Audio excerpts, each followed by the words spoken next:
السلام عليكم ورحمة الله تعالى وبركاته.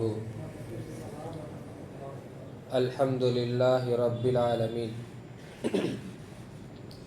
والصلاة والسلام على أشرف الأنبياء والمرسلين وخاتم النبيين وعلى آله الطيبين وأصحابه الطاهرين والمؤمنين والمسلمين كلهم أجمعين. أما بعد، فأعوذ بالله من الشيطان الرجيم. بسم الله الرحمن الرحيم. وفي أموالهم حق للسائل والمحروم. صدق الله العظيم. وقال رسول الله صلى الله عليه وسلم: إذا أديت زكاة مالك فقد قضيت ما عليك، أو كما قال عليه الصلاة والسلام. அளவற்ற அருளாலும் நிகரற்ற அன்புடனும் ஆகிய எல்லாம் அல்ல அல்லாஹ்வின் பெயரை கொண்டு ஆரம்பம் செய்கிறேன். நம் உயிரினும் மேலான இறுதி தூதர் முஹம்மது ரசூலுல்லாஹி ஸல்லல்லாஹு அலைஹி வஸல்லம் அன்னவர்களின் மீதும் அன்னவர்களின் சத்திய வழியை பின்பற்றி வாழ்ந்த உத்தம சத்திய சஹாபாக்கள், தாபிஈன்கள், தபஅ தாபிஈன்கள், அஹ்தாபுகள், சுஹதாக்கள், சாலிஹீன்கள், அவுலியாக்கள், பெருமக்கள், குறிப்பாக இந்த ரமலானுடைய ஜும்மாவுடைய நன்னாளிலே இருக்கக்கூடிய நம் அனைவரின் மீதும் அல்லாஹ்வின் அன்பும் அருளும் என்றென்றும் நிறைவாக உண்டாவதாக. ஆமீன். அல்லாஹ்வின் கிருபையினால் ரமலான் மாதத்தினுடைய 2வது ஜும்மாவில் நாம் இருக்கிறோம். ரஹ்மத்துக்குரிய இந்த 10 நாட்களிலே அதனுடைய இறுதி ஜும்மாவில் நாம் இருக்கிறோம். அல்லாஹு ஜல்ல ஷானு வ தஆலா நமக்கு அனைத்து விஷயங்களிலும் அவருடைய ரஹ்மத்திற்கு சொந்தக்காரர்களாக ஆக்குவானாக. ஆமீன். அன்பானவர்களே,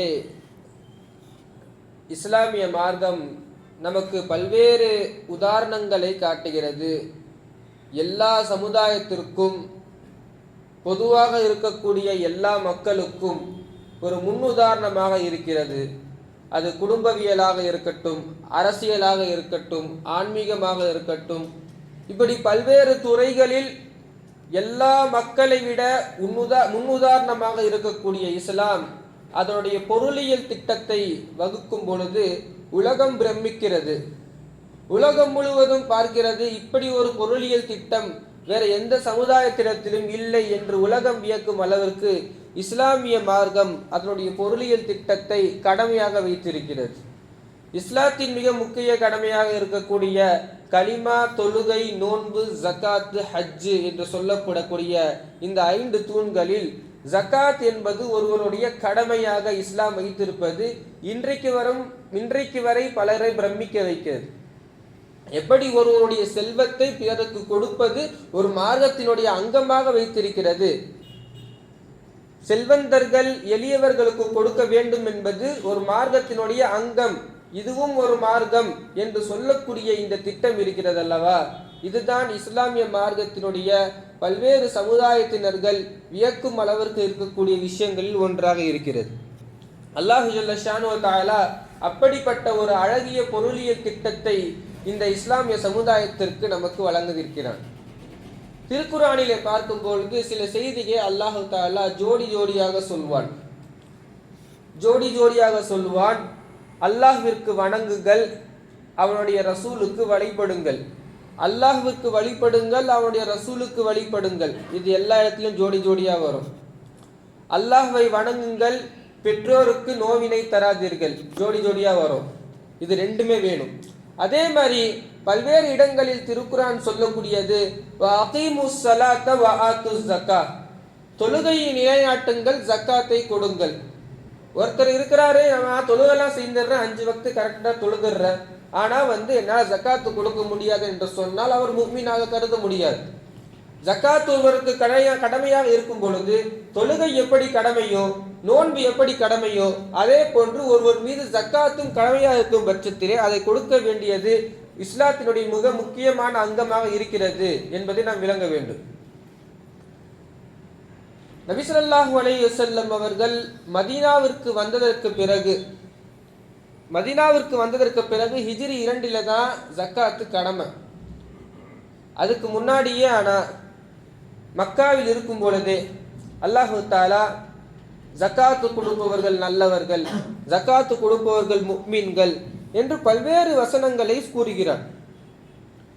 இந்த வசனத்தை வைத்து நமக்கு சொல்வார்கள், ஜக்காத்து கடமையானது மதீனால ஹிஜ்ரி 2, அதுக்கப்புறம் தான் யாருக்கு ஜக்காத்து கொடுக்கணும், யாருக்கு கொடுக்க கூடாது, எவ்வளவு கொடுக்கணும், என்னென்ன பொருளிலிருந்து, தங்கத்திலிருந்து, வெள்ளியிலிருந்து, பணத்திலிருந்து, இந்த விஷயத்தை எல்லாம் மார்க்கம் சொன்னது மதீனாவிலே வந்ததற்கு பிறகு பெருமானார் ஸல்லல்லாஹு அலைஹி வஸல்லம் ஹிஜ்ரி 2 தான் கடமை. ஆனா மக்காவில் இருக்கும் பொழுது ஜக்காத்து கொடுப்பவர்கள் நல்லவர்கள் என்று அல்லாஹு தஆலா பல்வேறு வசனங்களை வல்லதீனஹும் லிஸகாத்தி ஃபாயிலுன் என்று கூறுகிறான். இப்போ ஜக்காத்து அதுக்கு முன்னாடியே ஒரு பழக்கத்தை வைக்கிறான். பின்னாடி ஜக்காத்துன்னு ஒன்று வரும், அதற்கான பழக்கத்தை நீங்கள் இப்பயே பழகி கொள்ளுங்கள், இன்னென்ன பொருளிலிருந்து தரணும் என்று மக்களுடைய ஒரு மென்டலை, அவர்களுடைய மென்டல் ஹெல்த்தை, அவர்களுடைய மனோநிலையை அல்லாஹு தஆலா ஜக்காத்தின் மூலமாக பழக்கப்படுத்துகிறான் என்று இருக்கிறது. அன்பானவர்களே, ஜக்காத்தை பொறுத்தவரை திருக்குர்ஆனிலே 3 வார்த்தைகள் பயன்படுத்தப்படுகிறது. ஒன்றுக்கு நமக்கு தெரிந்த ஜக்காத், ஜக்காத் என்ற வார்த்தை திருக்குர்ஆனில் நிறைய இடத்துல வருது. ரெண்டாவது சதகா, சதகான்றது சாதாரணமாக கொடுக்கப்படக்கூடிய தான தர்மத்திற்கும் சொல்லப்படும். அதே நேரத்தில் ஜக்காத்துக்கும் சில இடங்களில் திருக்குர்ஆன் சதகா என்ற வார்த்தையை பயன்படுத்துகிறது. மூன்றாவது ஒரு வார்த்தை இருக்கிறது, ஹக்குன், உரிமை, ரைட்ஸ் என்ற வார்த்தையை பயன்படுத்துகிறது. வஃபி அம்வாலிஹிம் ஹக்குல் லிஸ்ஸாயிலி வல் மஹ்ரூம், செல்வந்தவர்களுடைய சொத்திலிருந்து எளியவர்களுக்கு அது ஹக்கு என்று திருக்குர்ஆன் சொல்கிறது. அவர்களுடைய உரிமை, அவர்களுடைய ரைட்ஸ். சதக்காவை பொறுத்தவரை சதக்காவை கொடுத்தால் நாம் சதக்கா கொடுத்தோம் என்று நினைக்கலாம், பெருமை இல்லாத பட்சத்து. ஆனா ஜக்காத்தை கொடுத்துட்டு நம்ம ஏதோ பெரிய தான தர்மம் செய்த போன்று நினைப்பது கூடாது. காரணம், ஜக்காத்து கடமை. அந்த ஹக் என்ற வார்த்தைக்கு எப்படி விளக்கம் தருகிறார்கள் என்றால், ஹக் என்றால் கடமை, கிட்டத்தட்ட கடன் மாதிரி. எளியவர்களுக்கு, இல்லாதவர்களுக்கு அவரிடத்தில் நாம் வாங்கிய கடன் போன்று. அவங்க உரிமையா கேட்டு வாங்கலாம், எனக்கு ஜக்காத்தை கொடுங்க, ஏன்னா நம்ம அவங்க கிட்ட கடன் வாங்கினா கணக்கு மாதிரி.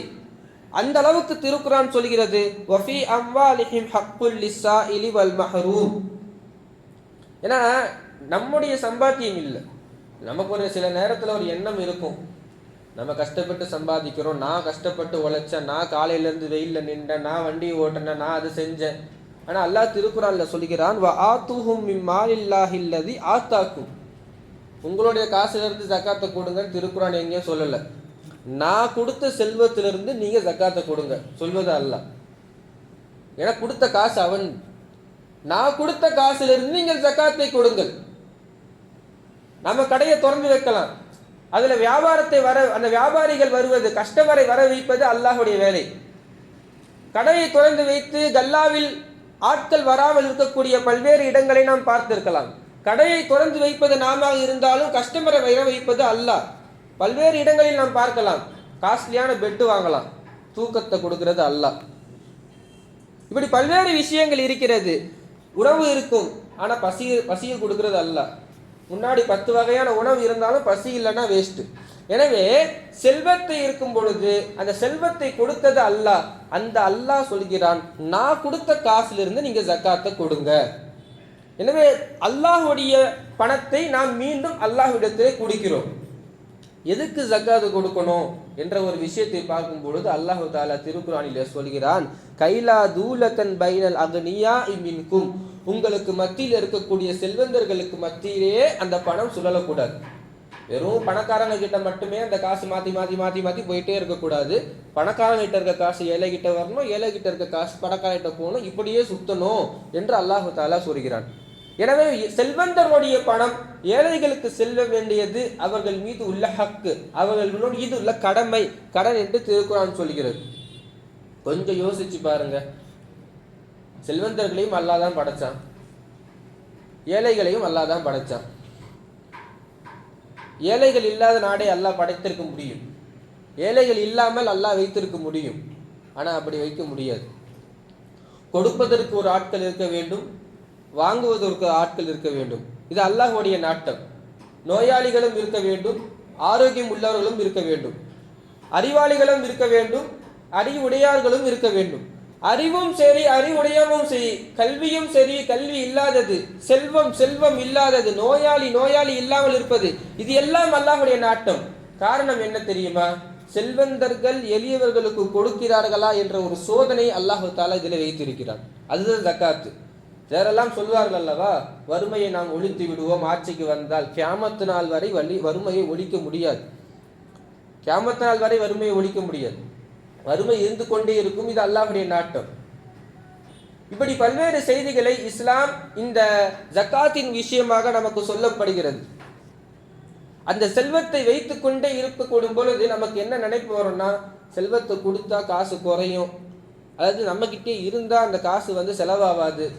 கொடுக்கும் பொழுது திருக்குரான் சொல்லுகிறது, நமக்கு ரொம்ப பிரபல்யமாக இருக்கக்கூடிய சூரத்துல் ஹுமஸா, வைலுல் லிகுல்லி ஹுமஸத்தில் லுமஸா, வயல் என்ற நரகம் உண்டாகும், அல்லதி ஜமஅ மாலவ் வஅத்ததா, யாருக்குன்னா காசெல்லாம் செலவு பண்ணாம வச்சுக்கிட்டு வஅத்ததா எண்ணி எண்ணி பார்த்துப்பார் அவரே, நம்ம கிட்ட காசு இருக்குதான்ட்டு.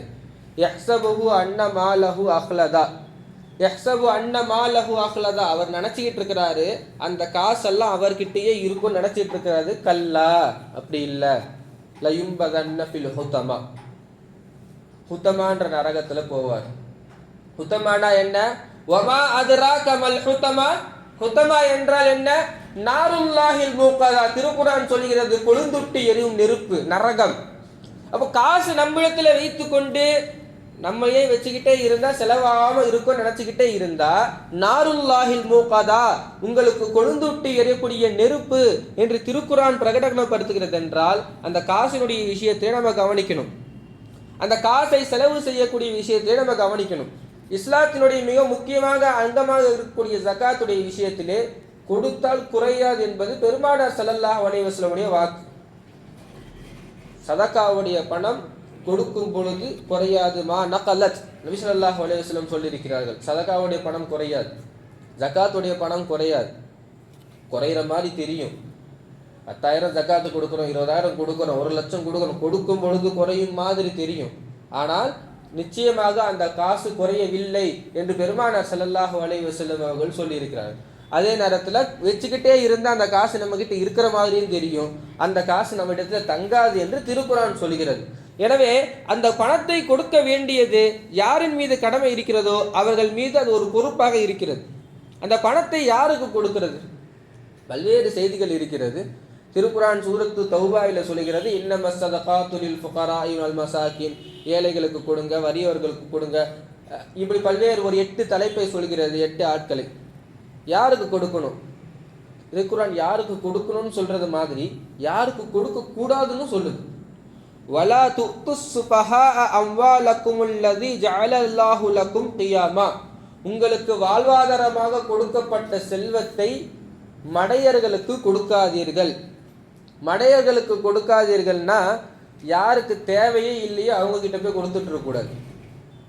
யாருக்கு தேவை இருக்கிறதோ அவர்களிடத்துல தான் கொடுக்கணும். சில விஷயத்தை சொல்லும் பொழுது கொஞ்சம் கவனமாக வேற இருக்கணும். காரணம் என்னன்னா, இன்னைக்கு கேட்கக்கூடியவர்கள், யாசகமாக கேட்கக்கூடியவர்கள்ல ஒரு சிலர் அவர்கள் நல்ல செல்வந்தர்கள் தான். ஆனால் வெளிய வேஷம் வேறு மாதிரி இருந்தாலும் செல்வந்தர்களாக இருக்கிறார்கள். அவரிடத்துல பேங்க் பேலன்ஸ் இருக்குது, அவரிடத்துல நகைகள் இருக்கிறது. கிட்டத்தட்ட சொல்ல போனால் அவர்களும் ஜக்காத்து கொடுக்கும் அளவிற்கு செல்வத்தை அல்லாஹ் கொடுத்திருக்கிறான். ஆனால் அவர்கள் மற்றவரிடத்துல சென்று ஜக்காத்தை வாங்குவது இது அவர்களுக்கு பாவம் ஒரு நேரம். அதே நேரத்தில் கொடுக்கும் பொழுது யாருக்கு தேவை இருக்கிறதோ அவரிடத்துல சென்று கொடுக்க வேண்டும். அல்லாஹ் தஆலா திருக்குரானில் சொல்கிறான், யஹ்ஸபுஹுமுல் ஜாஹிலு அக்னியாஉ மினத் தஅஃஃபுஃப். யாருக்கு கொடுக்கணும்னா காசை கேட்பதற்கு வெட்கப்படுவார்கள் அல்லவா. உண்மையிலேயே அவர் ஏழை, அவர்கிட்ட பணம் இல்லை, ஆனால் பிறரிடத்துல கேட்டால் கூச்சப்படுறாரு, நம்மளை ஏதாச்சும் நினைச்சிப்பாங்களோன்னு சொல்லிட்டு வெட்கப்படுறாரு. அந்த நபர்களை அடையாளம் தேடுங்கள், அவரிடத்திலே நீங்கள் சென்று கொடுங்கள் என்று திருக்குரான் சொல்கிறது. யாருக்கு கொடுக்கணும்னா நம்மள இருக்கக்கூடிய உறவினர்களுக்கு முதல்ல ஃபர்ஸ்ட் அவர்கள் தான். நம்முடைய உறவினர்களுக்கு கொடுக்கணும். நம்ம உறவினர்கள்ல யார் ரொம்ப எளியவர்களாக இருக்கிறாங்கன்னு பார்க்கணும். அவங்களுக்கு ஜக்காத்து கொடுக்கும் அளவிற்கு அவர்களுக்கு வசதி குறைவாக இருந்தால் அவரிடத்திலே கொடுக்க வேண்டும். அதுவும் முடிந்தால் பிறருக்கு தெரியாத வண்ணம் ரகசியமாக கொடுக்க வேண்டும். அப்படி கொடுப்பது ஹைர் என்று திருக்குரான் சொல்கிறது. ஏன்னா யாரிடத்திலே கேட்பதற்கு, பிறரிடத்துல கேட்பதற்கு வெட்கப்படுபவர்கள் அவங்கள தேடி கொடுங்க என்று திருக்குரான் மீண்டும் மீண்டும் பல இடங்களில் சொல்கிறது. ஜக்காத்து கடமையானவர்கள் நிச்சயமாக கொடுக்கணும். அதே நேரத்தில் சில நேரத்தில் இப்படி சொல்பவர்கள் உண்டு, என்கிட்ட இப்போ காசு கம்மியாக தான் இருக்குது, என்கிட்ட இன்னும் நிறைய இருந்துச்சுன்னா நான் கொடுப்பேன். சிலர் உண்மையாக சொல்கிறாங்க, ஆனால் பலர் அந்த வார்த்தையை ஒரு வார்த்தை ஜாலத்திற்காக தான் சொல்கிறார்கள். அல்லாஹ் அவருடைய நியத்தை பார்க்கக்கூடியவர். ஆனால் திருக்குறான் என்ன சொல்லுதுன்னா, நிறைய பேர் இருக்கிறாங்க, என்கிட்ட அவ்வளோ காசு இருந்தால் நான் கொடுத்துருவேன், என்கிட்ட இன்னைக்கு காசு இருந்தால் கொடுத்துருவேன். அல்லாஹ்வுடைய ஹசானா அளவிற்கு காசு இருந்தாலும் அந்த காசை கொடுக்க மாட்டார்கள் என்று அல்லாஹ் திருக்குறான்ல சொல்கிறான். 1 லட்சம் 2 லட்சம் இல்லை, அல்லாஹ் கிட்ட இருக்கக்கூடிய ஹசானா, அல்லாஹ் கிட்ட இருக்கக்கூடிய அந்த புதையல் அளவிற்கு காசு இருந்தாலும் சிலருக்கு கொடுப்பதற்கு மனம் இல்லை, கஞ்சர்களாக இருக்கிறார்கள். லவ் அன்தும் தம்லிகூன ஹஸாயின ரஹ்மதி, அல்லாஹ்வுடைய ரஹ்மத்துடைய ஹசானா அளவுக்கு இருந்தாலும் சிலர் கொடுப்பதில்லை என்று திருக்குரான் சொல்கிறது. என்றால் அந்த கஞ்சர்களை பற்றி நாம் கவனமாக இருக்க வேண்டும். அன்பானவர்களே, ஜக்காத்தை குறித்து பல்வேறு செய்திகள் இருக்கிறது. ஜக்காத் யாரின் மீது கடமை, ஜக்காத்து எப்படி கொடுக்க வேண்டும் என்ற ஒரு சில அடிப்படை சட்டங்களை நாம், சில விஷயங்களை மட்டும் நாம் கவனிக்க வேண்டும். ஜக்காத்து அதற்கான தொகை இருந்தால், அதனுடைய தங்கம் வெள்ளியினுடைய நிசாப், அந்த நிசாபை நான் சொல்கிறேன் இப்போ, இருந்தால் 1 வருடம் பூர்த்தியாகி இருந்தால் அவர்கள் மீது ஜக்காத்து கடமை. 1 வருடம் என்பது ஜனவரி பிப்ரவரி கணக்கல்ல. 1 வருடம் என்பது ரபியுல் அவ்வல் ரபியுல் ஆஹிர் முஹர்ரம் சஃபர் பிறை கணக்குப்படி தான். காரணம் என்னன்னா, ஆங்கில கணக்கின்படி ஜனவரி பிப்ரவரி படி ஒருவர் 30 ஆண்டு, அவருக்கு 30 வயசு ஆயிடுச்சுன்னா, முஸ்லீம் இஸ்லாத்தை பொறுத்தவரை அவருக்கு வயசு 31. 11 நாள் கழிச்சுக்கிட்டே வந்தால் அவருக்கு வயசு 31. எனவே ஜக்காத்து கொடுப்பவர்கள் இந்த ரமலானிலிருந்து அடுத்த ரமலான், இந்த துல்ஹஜ்லிருந்து அடுத்த துல்ஹஜ், இஸ்லாமிய மாதத்தினை கணக்கு வைத்து ஜக்காத்தை கொடுக்க வேண்டும். முதல் விஷயம். 2வது, தங்கம் வெள்ளி இதற்கெல்லாம் ஜக்காத் இருக்கிறது. வியாபார பொருட்களில் ஜக்காத் இருக்கிறது. வீடு மனை வாங்கியிருந்தால் லாபத்திற்காக விற்க வேண்டும் என்ற நோக்கத்தில் வாங்கியிருந்தால் அதற்கு ஜக்காத் இருக்கிறது. அந்த ஜக்காத்துடைய பணம் தங்கத்தினுடைய விஷயத்திலும் வெள்ளியினுடைய விஷயத்திலும், வெள்ளி 612 கிராம், 612 கிராம் இன்னைக்கு உள்ள ரேட்டு 1 கிராம் 295 ரூபானா கிட்டத்தட்ட 1,80,000 இருந்தால் ஜக்காத். நான் சொல்கிறது இன்னைக்குடைய ரேட்டு. தங்கமும் சரி வெள்ளியும் சரி அதனுடைய விலைகள் ஒவ்வொரு நாளும் எண்ண முடியாத அளவுக்கு வேறுபாடு அதிகமாகிறது. ஒவ்வொரு நாளும் திடீர்னு ஏறுது, திடீர்னு குறையுது. எனவே நீங்கள் ஜக்காத்து கொடுக்கும் பொழுது அன்னைக்கு என்ன ரேட்டோ அந்த விலையை வைத்து தான் கொடுக்க வேண்டும். வெள்ளியை பொறுத்தவரை 1,80,000, தங்கத்தை பொறுத்தவரை 10.5 பவுன் என்றால் இன்றைக்கு சுமார் 12.5 லட்சம். அதே நேரத்தில் தங்கத்தை பொறுத்தவரை 916 இல்லையா அதையும் பார்க்கணும். அந்த நகைக்கு தனியாக கணக்கு போடணும், சாதாரண தங்கத்திற்கு தனியாக கணக்கு போடணும். இந்த தங்கமும் வெள்ளியும் விஷயத்தில் கவனிக்க வேண்டும். பெரும்பாலான உலமாக்கள், இமாம்கள், முஃபக்கிஹீன்கள், ஃபகீஹ்கள் எல்லாம் சொல்லக்கூடியது என்னன்னா, வெள்ளியினுடைய கணக்குப்படி தான் ஜக்காத்து கொடுக்கணும். ஏன்னா தங்கத்தினுடைய அளவுன்னு வச்சு பார்த்தா 12.5 லட்சம் இருந்தால்தான் ஒருவருக்கு ஜக்காத்து கடமைனா, நிறைய பேருக்கு இன்னைக்கு ஜக்காத்து கடமை இல்லை. அப்படி பார்த்தா நிறைய எளியவர்களுக்கு அந்த காசு போய் சேராது. எனவே வெள்ளியை வைத்து தான் கணக்கு வைக்க வேண்டும். இன்றைக்கு வெள்ளியுடைய கணக்குப்படி பார்த்தா ஒருத்தவங்க கிட்ட 1.5 லட்சம் 1.25 லட்சம் இருந்துச்சுன்னா, 1 வருஷம் அந்த பணம் இருந்திருந்தால் அவருடைய அனைத்து தேவைகள் போக, கடன் போக, அடிப்படை தேவை போக அந்த பணம் இருந்தால் அவர் மீது ஜக்காத்து கடமை. ஜக்காத்து யாருக்கு கொடுக்கக்கூடாது அப்படின்னு பார்த்தா, ஒரு தந்தை சொந்த மகனுக்கு கொடுக்கக்கூடாது, சொந்த தந்தைக்கு தரக்கூடாது. நம் மூலமாக வந்தவர்கள் யாரின் மூலமாக நாம் வந்தோமோ அவர்களுக்கும் தரக்கூடாது. கணவன் மனைவிக்கும், மனைவி கணவனுக்கும் தரக்கூடாது. இப்படி ஒரு விஷயம் இருக்குது. நான் உனக்கு தர மாதிரி தரேன், நீ எனக்கு தர மாதிரி தா, குடும்பத்துக்குள்ளேயே இருக்கும். யாருக்கு ஜக்காத்து கொடுக்குற கணக்கு? எனவே கணவன் மனைவிக்கும், மனைவி கணவனுக்கும் தர முடியாது. தந்தை மகனுக்கும், மகன் தந்தைக்கும் தர முடியாது. அடுத்து காஃபிர்களுக்கு ஜக்காத்து தரக்கூடாது. காஃபிர்களுக்கு நாம் சதக்காக்களை தரலாம், நன்கொடைகள் தரலாம், வேற ஏதாவது காசை தரலாம். காஃபிர்களுக்கு ஜக்காத்தை கொடுக்க முடியாது. அப்படி கொடுத்தால் அந்த ஜக்காத்து செல்லுபடி ஆகாது. ஜக்காத்து முஸ்லிம்களுக்கு தான் கொடுக்க வேண்டும். இப்படி பல்வேறு செய்திகள் ஜக்காத்தை குறித்து வரும் பொழுது பெரும்பாலாக நடக்கக்கூடிய ஒரு தவறு என்னன்னா, ஜக்காத்து கணக்கிட்டு கொடுக்கணும். தோராயமா ஒரு 10,000 கொடுக்கலாம், 15,000 கொடுக்கலாம், இப்படி ஜக்காத் அல்ல.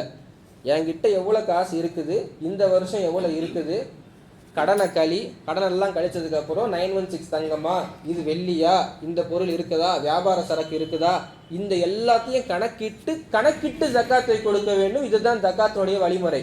அதை விட்டுட்டு பொதுவாக வீட்டில் உட்காந்து மசூரா செஞ்சுட்டு இந்த வருஷம் எவ்வளோ கொடுக்கலாம் அப்படின்னு சொல்லி மசூரா செய்ய முடியாது. இது ஜக்காத்துடைய வழிமுறை அல்ல. அதே மாதிரி தந்தைக்கும் ஜக்காத்து கடமை, மகனுக்கும் ஜக்காத்து கடமை. பாலிகான ஒரு மகன் இருக்கிறான், அவரிடத்திலும் ஜக்காத்துடைய அளவுக்கு பணம் இருக்கிறது, தந்தையிடத்திலும் ஜக்காத்துடைய அளவுக்கு பணம் இருக்கிறதுனா தந்தைக்கு தனியாக ஜக்காத்து, மகனுக்கு தனியாக ஜக்காத்து. சிலர் என்ன செய்யறதுன்னா, குடும்பத்துக்கே ஒரு ஜக்காத்துன்ற மாதிரி கணக்கு எடுத்து இந்த குர்பானி கணக்கில் பண்ணுவாங்க. பார்த்தீங்களா, 4-5 பேருக்கு குடும்பத்தில் குர்பானி இருக்கும், கடமையாக இருக்கும். வீட்டுக்கு ஒரு ஆடு போதும், ஒரு ஆளுக்கு தான் குர்பானி நிறைவேறும், மீதி 4 பேர். எனவே ஜக்காத்து கொடுக்கும் பொழுது எத்தனை பேருக்கு கடமைன்னு பார்த்து ஒவ்வொருவருக்கும் ஜக்காத்தை சரியான முறையில் கொடுக்க வேண்டும். சேர்த்து வைத்திருக்கக்கூடிய சேவிங்ஸை பொறுத்தவரை அது திருமணமாக இருக்கட்டும், ஹஜ்ஜுக்காக இருக்கட்டும், வேற எந்த காரணமாக இருக்கட்டும், சேர்த்து வைத்திருக்கக்கூடிய சேமிப்புக்கு ஜக்காத்துடைய அளவை எட்டியிருந்தால், 1 வருடம் ஆகியிருந்தால் அதற்கும் ஜக்காத் இருக்கிறது, கடமை.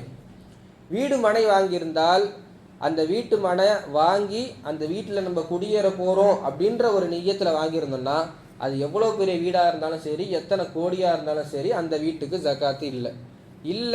இன்னைக்கு வாங்கி வச்சுட்டு நாளைக்கு நல்ல ரேட்டு வரும்போது வித்துடலாம் அப்படின்ற பொழுது அது ஜக்காத்துடைய அளவுக்கு இருந்துச்சுன்னா அதன் மீது கண்டிப்பாக ஜக்காத்து இருக்குது.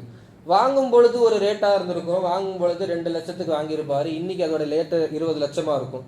இன்னைக்கு ரேட்டு ஜக்காத்து கொடுக்கும் பொழுது அதோடைய ரேட்டு படி தான் கொடுக்கணும். வாங்கும்போது 2 லட்சத்துக்கு வாங்கினா அதுலேருந்து நான் 2% கொடுப்பேன்னு சொல்லி கொடுக்கக்கூடாது. இப்படி ஜக்காத்தை குறித்து பல்வேறு செய்திகள் நமக்கு வருகிறது. ஜக்காத் ஒவ்வொரு மீதும் கடமை, யாரின் மீது என்று சொல்லப்படுகிறது.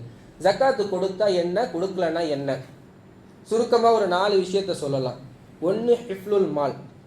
ஜக்காத்தை யார் சரியாக கொடுக்குறாங்களோ மீதி உள்ள காசு பொறுப்பு அல்லாஹ் ஏற்றுக்கிறான்.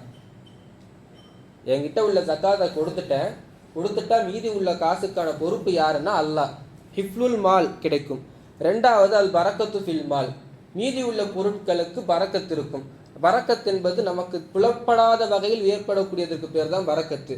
கம்மியாக இருக்கிற மாதிரி இருக்கும், ஆனால் பல்வேறு வேலைகளை செய்யும், இதுக்கு பேர் தான் பரக்கத்து. காசெல்லாம் கொடுத்தாச்சு, என்கிட்ட இருக்கிறது கொஞ்சோண்டு தான் இருக்குது, இதுக்கு பேர் பரக்கத்து இல்லை. அந்த கொஞ்சமாக இருக்கக்கூடிய பணத்தை வைத்து அல்லாஹு தஆலா பல்வேறு விஷயங்களை நடத்தாட்டி காட்டுவான், இதற்கு பேர் பரக்கத்து. இந்த பரக்கத்து எப்போ கிடைக்குன்னா, ஜக்காத்து கொடுத்துட்டா மீதம் உள்ள பணத்தில் கிடைக்கும். இந்த விஷயம் 2 விஷயம் சொல்லும் பொழுதே நமக்கு இன்னொன்று புரியுது. என்னன்னா, ஜக்காத்து கொடுக்காம காசை வச்சுக்கிட்டு இருந்தா மீதி உள்ள காசை அதை அழிச்சிடும். கொடுத்தால் பாதுகாப்பு என்றால், கொடுக்கவில்லை என்றால் அது அழிவு. கொடுக்காமல் வைத்திருக்கக்கூடிய பணத்திற்கு அந்த பணம் அது அழிவை தரக்கூடியதாக இருக்கிறது. 3வது விஷயம் அல் இன்ஃபாக் ஃபில் ஹைர். ஜக்காத்தை கொடுத்துட்டோன்னா மீதம் உள்ள காசு நல்ல விஷயத்தில் தான் செலவாகும், நல்ல விஷயத்தில் தான். சிலரெல்லாம் இருப்பார்கள், செலவு பண்ணாமல் இருக்கும் பொழுது அல்லாஹு தஆலா அனாவசிய செலவுகளை குடும்பத்திற்கு மீண்டும் மீண்டும் கொடுப்பான். அதுக்குன்னு வரக்கூடிய செலவு எல்லாமே இந்த மாதிரி நினச்சக்கூடாது. சம்பந்தமே இல்லாத நோய், சம்பந்தமே இல்லாத திடீர் செலவுகள், திடீர் நஷ்டங்கள், இது எல்லாருக்கும் பொருந்தாது. சிலருக்கு அல்லாஹு தஆலா என்னன்னா, ஜக்காத்து கொடுக்காமல் இருக்கக்கூடிய இந்த பணத்திற்கு அனாவசிய செலவுகள் வரும். கரெக்டாக கொடுத்துட்டா அது இன்ஃபாக் ஃபில் ஹைர், நல்ல வழியில அல்லாஹு தஆலா அந்த செலவுகளை அமைத்து தருவான். கடைசியாக 4வது ஒரு விஷயம் நம்ம பொதுவாக சொல்கிறது உண்டு. நீ எவ்வளோ செல்வம் வச்சுட்டு இருந்தாலும் உன்னுடைய வீடோ, உன்னுடைய வாசலோ, உன்னுடைய குடும்பமோ எதுவுமே கபருக்கு வராது, உன்னுடைய காசு வராது, பணம் வராது, எதுவுமே கபருக்கு வராதுன்னு சொல்லுவாங்கள்ல. வீடு வராது, சொத்து வராது, எதுவுமே வராது, அதெல்லாம் கரெக்ட். ஆனால் காசு வரும். எந்த காசு? ஜக்காத்து கொடுத்த காசு மண்ணறைக்கு வரும். ஜக்காத்து எந்த பணம் குடிக்கிறோமோ அது மண்ணறையில் வந்து நரகத்தை விட்டு நம்மளை பாதுகாக்கும் என்று ஹதீஸ்களில் வருகிறது. இப்படி 4 செய்திகள் ஜக்காத்தை கொடுக்கக்கூடியவர்களுக்கு இருக்கிறது. ஜக்காத்தை கொடுக்கக்கூடியவர்கள் கரெக்டான நபருக்கு கொடுக்கணும். பொதுவாக விஷயத்தை கொடுக்குற மாதிரி நிறைய நடக்கக்கூடிய ஒரு தவறை நான் ஒரு விஷயத்தை சொல்கிறேன். இஃப்தாருக்கு கொடுக்கக்கூடியது, சஹருக்கு கொடுக்கக்கூடியது, பல்வேறு பள்ளிகள் நடக்கக்கூடியது, இதுக்கெல்லாம் ஜக்காத்து கொடுக்கக்கூடாது. நிறைய பேர் இந்த தவறு பண்ணுறீங்க. நிறைய பேர் ஜக்காத்து யாருக்கு கொடுக்கணும் என்ற வழிமுறையை பார்த்து அந்த வழிமுறையின்படி கொடுங்கள். அல்லாஹு ஜல்ல ஷானுவ தஆலா ஜக்காத்து கொடுக்கக்கூடியவர்களுக்கு அதனுடைய அனைத்து கயிறுகளையும் வரக்கத்துகளையும் தருவானாக. ஜக்காத்து கொடுக்கும் அளவிற்கான செல்வத்தை தந்து அந்த கடமைகளை நிறைவேற்றக்கூடியவர்களாக அல்லாஹு தஆலா நம் அனைவரையும் ஆக்குவானாக. இந்த ரமலான் மாதத்துடைய அனைத்து கயிறுகளையும் வரக்கத்துகளையும் பெற்றவர்களாக அல்லாஹ் நம்மை ஆக்குவானாக. ரஹ்மத்தும் மகஃபிரத்தும் நரகத்திலிருந்து இத்துக்கையும் பெற்றவர்களாக அல்லாஹ் நம் அனைவரையும் ஆக்குவானாக. ஆமீன். வ ஆஃபிரு தஅவானா அனில் ஹம்துலில்லாஹி ரப்பில் ஆலமீன்.